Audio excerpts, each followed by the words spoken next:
Hi guys, how are you going and welcome back to the channel. It is another day and it's time for another video. So I thought it would be a good idea to share with you guys my favourite board games and a top 5 list of kind of my favourite two-player board games.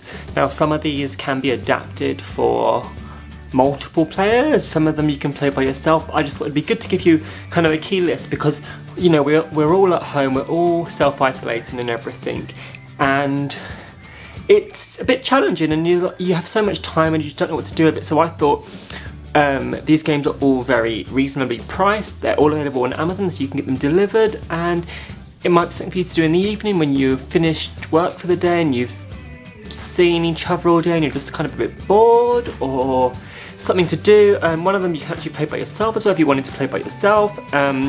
But yeah, it's a good selection of games.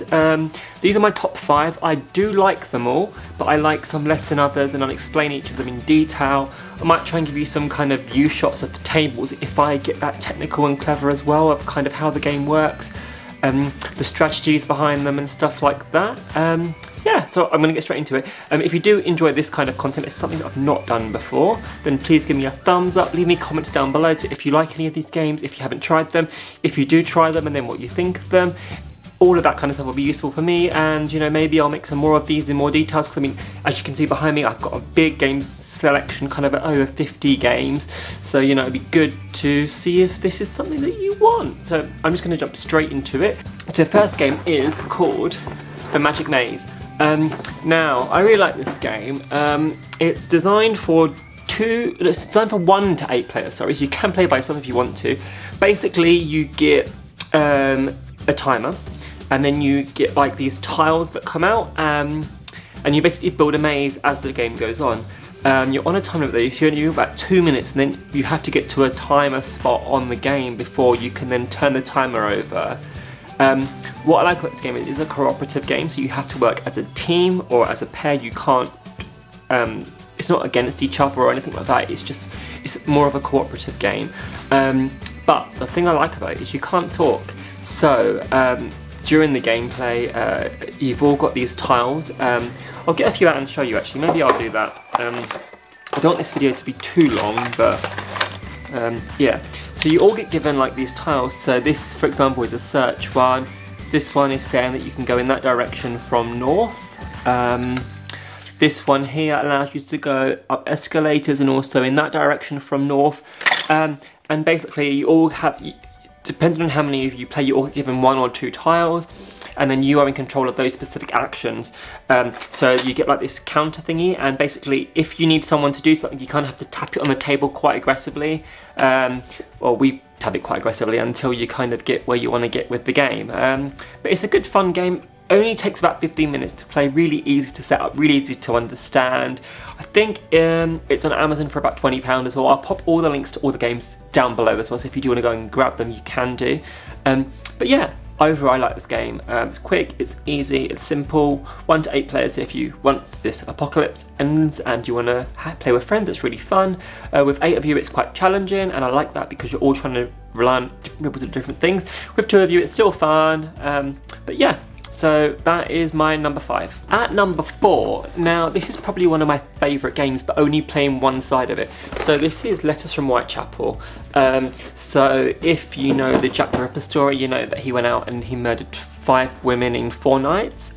Basically, you're taking on that role. So again, this is a cooperative game as such, not in an aspect, if you're playing as a 2-player it's not, but if you're playing with more than 2 then it is.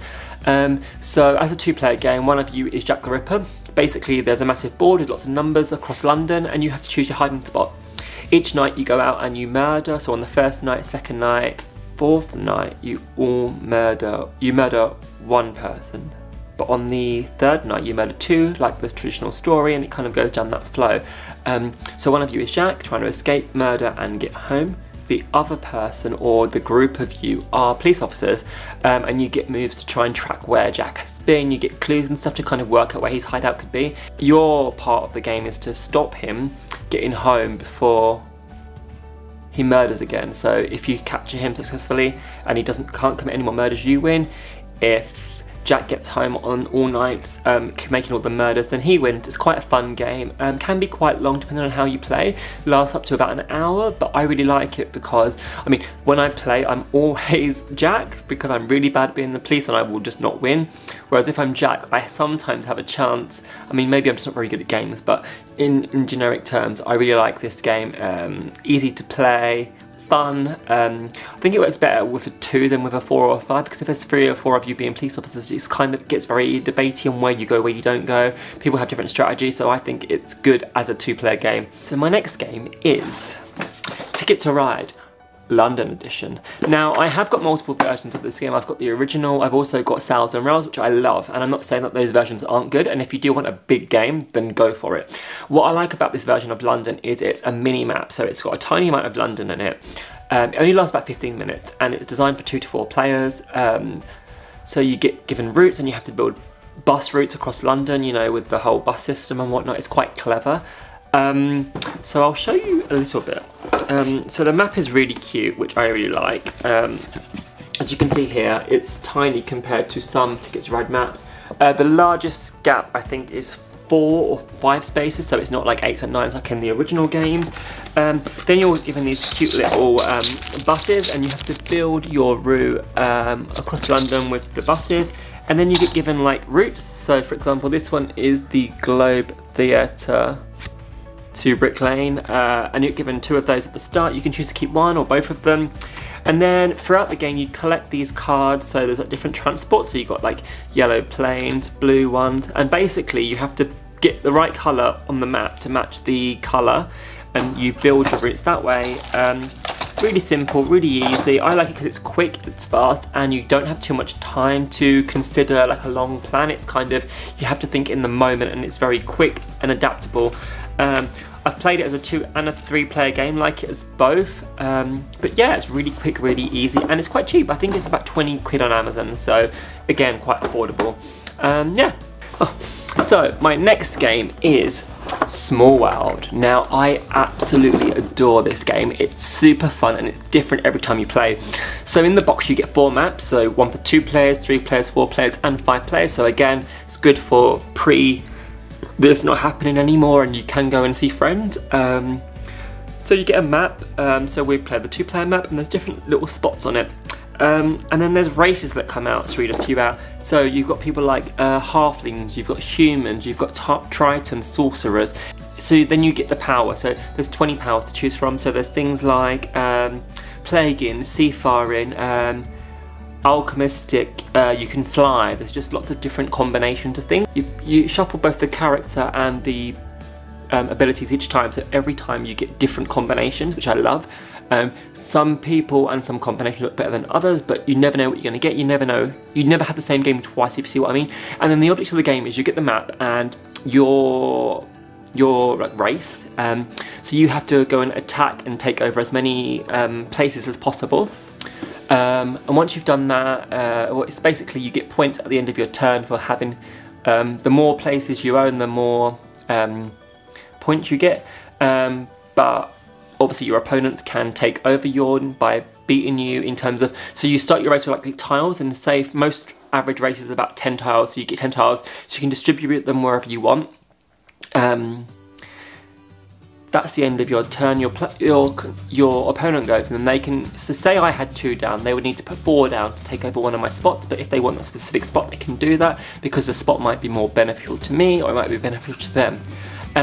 You can take races out of decline to what you like. So the game has got 10 turns, so each turn, I have a turn, you have a turn, next turn, I have a turn, you have a turn, and so forth. So you get 10 turns, so it's kind of a limited how long you can actually play the game. But what I do like about it is, yeah, you can take races into decline, which means you turn your race over, all your tiles get turned over face on the board, so they're still worth points while you've got your next race in play. So you can have 2 races, one will be an active race, one will be an in decline race. And then if you take a 3rd race, you take one of those 2 races in decline out of the game. So you've always got like quite a few tiles on the board, and it is like scoring points, so you want different combinations of people. It's just a really exciting game, I really like it. But overall, great game, really like it. Highly recommend it. Again, I think it's like 25 to 30 pounds on Amazon, so not massively expensive and affordable. So now to my favourite game, and I love this game so much. I I bought it for Matt for his birthday, and it was actually only £10. And the reason it was only £10 was because I bought the German version. On Amazon, the English version is about £20, but the German was only £10. And we've got lots of German games anyway. You can find the rules for it online so easily, so I think for paying half the price it's worth getting the German version if you do get this game. Now this game is called Kahuna. So the theme with this game is you are two rival people, and it is only a two-player game, this one. So you are basically attacking to own land. The more islands you own, the more you win. Well, you win, basically. So there's 3 rounds. So the first round, the person who owns the most islands at the end of it gets 1 point. The second round, whoever wins that gets 2 points. The third one, you get a point for each island you own. So it's really, I think it's kind of an end game thing that really is crucial. The map's really cute. I really like it. So it's like this little island, if you can see here. So lots of islands that are quite important. Eli seems to be the most important island, and if you own Eli, you kind of do well in the game. So the way it works is you've got these islands, and there's bridges to them to connect each other. So some, for example, one island's here, one island's here, and there's 5 bridges to connect to that. So with the 5 bridges that connect to that, what you have to do is, if you own 3 of those bridges, you then own the island and you get your counter on the island. Now the way you do this is, it's a very cute deck of cards, which I really like. So they're all like just cards. As you can see here, Gola, Huna, Far, Barry. So basically you need 2 cards. So say you're trying to connect Barry to Far, you would need 1 Barry card, 1 Far card. You play those 2 cards down, you build your bridge, simple as that. Once you've done that, you've got more, you own the island. Now your opponent, they can take your bridges away. They can play 2 Barry cards or 2... Yeah, they can play 2 of the same card, and that will destroy a bridge.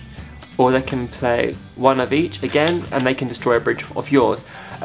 So destroying bridges is quite important, because if you say, for example, you get into the end of your turn and you own 4, they own 5, if you can destroy a couple of bridges, they can lose 2 islands very quickly. Very strategic. I haven't won yet, and that's quite annoying, but I love this game. I feel there's so much elements to it, and the more you play it, the more in depth you understand it, the more strategy there is, and I just think it's, in general, a really good game. Very easy to play, quick 20 minutes, very light, good to travel as well. It is only a 2-player game, but I love that, and the fact that it is a mini great. It's like one of my favourite 2-player games I've ever played, I think, and that's the reason it's at the top of this. But yeah, I hope you enjoyed this video. If you did, please give me a thumbs up, leave me comments down below on your favourite games if you like any of these games, as I said before. Share it if you can. You know, I'm sure there's lots of people out there at the moment that are struggling with what to do with their spare time. Board games are a great way. They're very social for after this, and they're also very personal, so you can play them at home with your partner or your housemate or whoever you live with. And to do, I'm gonna love you, and I'm gonna leave you, I'm gonna leave you, and I'll see you real soon for a brand new video. Bye guys.